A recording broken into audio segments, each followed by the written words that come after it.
So what is the biggest mistake that men make, and how do you avoid it? Well, it depends on what atmosphere really, but let's pick a specific atmosphere. Let's pick at a bar.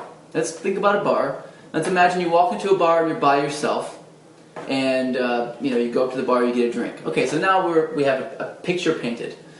All right, there's a bunch of people in the bar, and you see a lot of interactions going on, and there's some women kind of standing around, and you get the nerve to turn around and talk to them for a second. You say whatever it is that you would say at that time. Maybe you don't know what you would say, maybe that's a problem. But let's say that you somehow got past that. It was a friend of yours, and you just asked, "How do you know James?"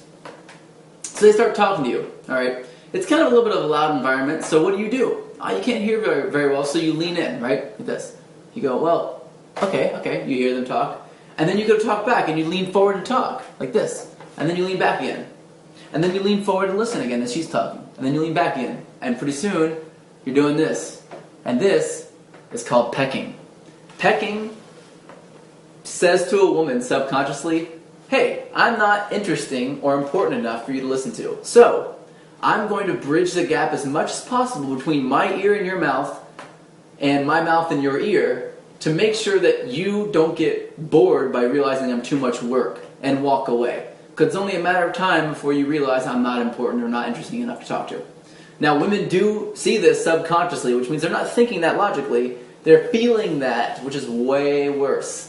So, what do? Okay, well, instead of leaning forward, you do this thing. This one thing is going to change the way you attract women forever. And that is you do this. You turn your head, if you can't hear, you lean not toward them, but you lean a little bit over in sort of a perpendicular direction. So, sort of 90 degrees. If she's in front of you here, I'm going to lean this way to the right. So I'm going to lean this way, and I'm going to point to my ear. What she's going to do, and maybe I'm going to furrow my brow a little bit, kind of do this like I can't hear her. Like I'm having a hard time concentrating. What she's going to do is she's going to lean in to you and talk to you. She's going to bridge that gap. And that's exactly what you want her to do. Because when she starts to lean in to talk to you, and then lean back, and then lean in to listen, and then lean back, you should be speaking loud enough so she can hear you anyway, but she starts to lean in to talk to you, she's going to start to but feel like she's attracted to you. Now, why is this? Because when we lead the body, our minds follow.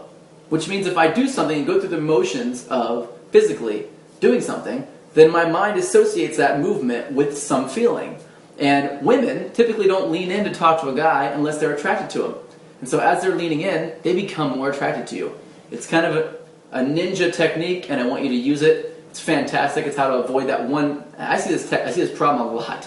There are a lot of other problems too. Men not touching enough, giving too much positive body language, building rapport too quickly, bantering too much, things like this. But I go into all those different pitfalls and how to avoid those in the Tao of Badass. Check out thedaoofbadass.com for more information now.